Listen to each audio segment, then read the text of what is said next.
تفسیر القرآن۔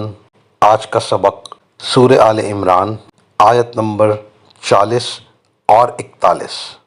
اعوذ باللہ من الشیطان الرجیم، بسم اللہ الرحمن الرحیم۔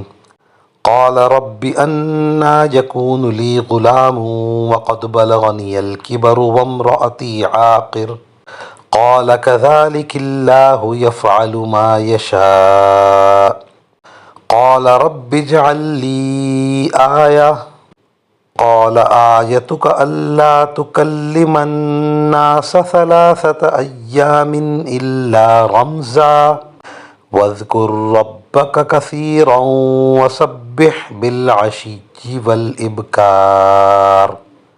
ترجمہ۔ زکریا نے کہا، یا رب، میرے یہاں لڑکا کس طرح پیدا ہوگا جب کہ مجھے بڑھاپا آ پہنچا ہے اور میری بیوی بانجھ ہے؟ اللہ نے کہا، اسی طرح اللہ جو چاہتا ہے کرتا ہے۔ انہوں نے کہا، پروردگار، میرے لیے کوئی نشانی مقرر کر دیجئے۔ اللہ نے کہا، تمہاری نشانی یہ ہوگی کہ تم 3 دن تک اشاروں کے سوا کوئی بات نہیں کر سکو گے، اور اپنے رب کا کثرت سے ذکر کرتے رہو، اور ڈھلے دن کے وقت بھی اور صبح سویرے بھی اللہ کی تسبیح کیا کرو۔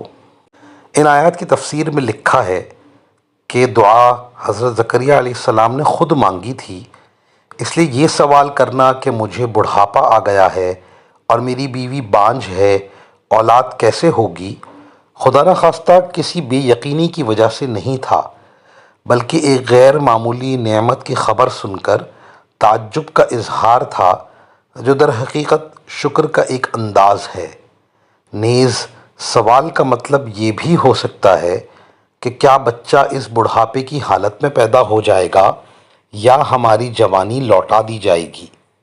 اللہ تعالیٰ نے جواب میں فرمایا، اسی طرح، یعنی لڑکا اس بڑھاپے کی حالت میں پیدا ہوگا۔